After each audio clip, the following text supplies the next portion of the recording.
আগের সপ্তাহে আমি শেয়ার করেছিলাম কাঁচা আম দিয়ে একটি মাংসের রেসিপি। আজকে ভাবলাম শেয়ার করি আপনাদের সাথে আম দিয়ে আরেকটি মাছের রেসিপি, আম ভাপা কাতলা। পুরোনো দিনের এই রেসিপিটি অনেকের কাছে নতুন, তবে আমার ধারণা এটা খেলে কিন্তু আবার এটা সবাই বানাতে শুরু করবেন যদি আপনারা রেসিপিটা শেয়ার করেন সকলের সাথে। হ্যালো নমস্কার, ইটস বাই মধুলিকায় আপনাদের সকলকে স্বাগত। সবসময় তো আমরা কাতলা মাছের ঝোল ঝাল খেয়েই থাকি, এই রান্নাটি করলে কিন্তু মুখে স্বাদও ফিরবে আর খেতেও এটি অসাধারণ হয়। কাতলা মাছ ছাড়া এই রান্নাটা কিন্তু রুই মাছেও করা যায়। মাছের পেটিগুলোকে আমি দু টুকরো করে কেটে নিয়েছি, একটু ছোট করে কেটে নিয়েছি। নুন মাখিয়ে রেখে দেবো যাতে মাছের মধ্যে নুন ঢুকে যায়।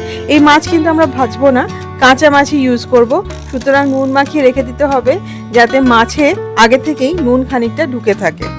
ম্যারিনেট করে রেখে দিতে হবে অ্যাটলিস্ট 15 মিনিট। একটা ছোট পেঁয়াজ মিহি করে কুচিয়ে কেটে নিতে হবে।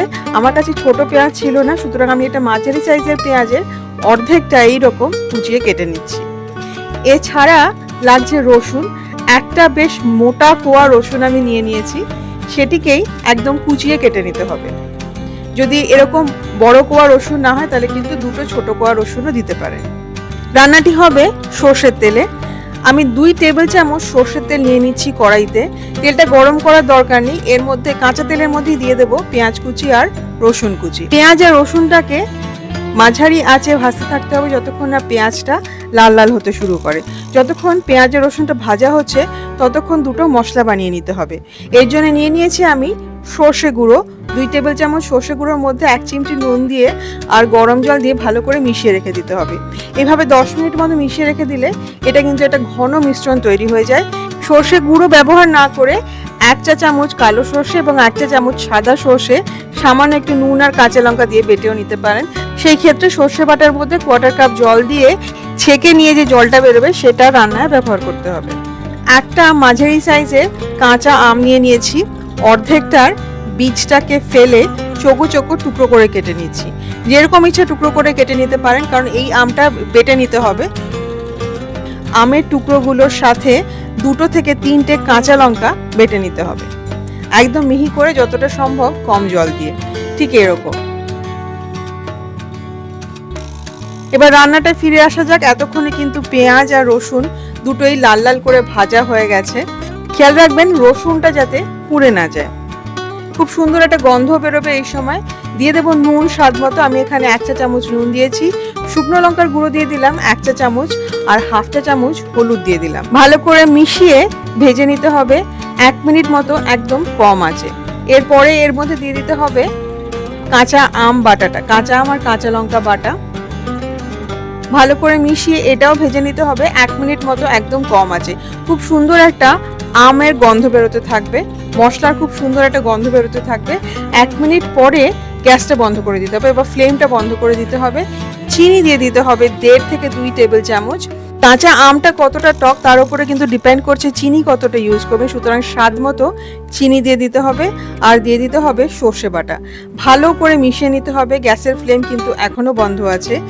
মিক্সির জারটা ধুয়ে খানিকটা জল দিয়ে দিলাম, ভালো করে মিশিয়ে নেব মশলার সাথে। এই রান্নাটা কিন্তু মাখা মাখা হবে, সুতরাং সেই বুঝেই জল দিতে হবে। দিয়ে দেব নুন দিয়ে ম্যারিনেট করে রাখা মাছের টুকরোগুলো। মাছের টুকরোগুলো মশলার সাথে খুব ভালো করে মিশিয়ে নিতে হবে।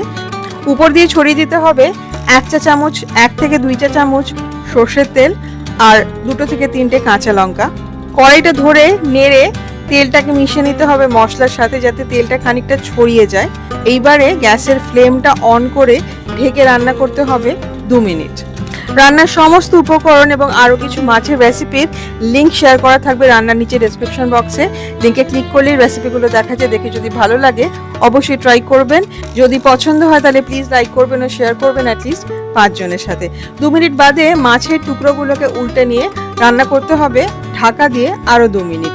এইবারে কিন্তু মাছটা একদম রেডি। শেষ করতে হবে উপরে আরও 1 থেকে 2 টেবিল চামচ সর্ষের তেল আর কাঁচা লঙ্কা ছড়িয়ে দিয়ে। ভালো করে মিশিয়ে নিলেই তৈরি আম ভাপা কাতলা। রান্নাটি সার্ভ করবেন গরম গরম ভাতের সাথে। এটা খেতে কিন্তু অসাধারণ হয়। এই গরমে যখন কিছু খেতে ইচ্ছা করছে না তখন মুখের স্বাদ ফেরায় সামান্য হালকা টক এই মাছের রেসিপিটি। অবশ্যই বানাবেন, আমাকে কমেন্ট করে জানাবেন যে আপনাদের কেমন লাগলো। রেসিপি যদি ভালো লাগে তাহলে প্লিজ লাইক করবেন, শেয়ার করবেন। ইটস বাই মধুলিকা সাবস্ক্রাইব করে আমার সাথে থাকবেন। সাবস্ক্রাইব করার সময় বেল আইকনটি প্রেস করলে আমি যখনই কোনো রেসিপি পোস্ট করব প্রথম নোটিফিকেশন আপনার কাছেই যাবে। এই গরমে নিজের যত্ন নেবেন, প্রচুর জল খাবেন, রান্নাঘরে বেশিক্ষণ কাটাবেন না, সকাল সকাল রান্না করবেন। Happy cooking, thank you.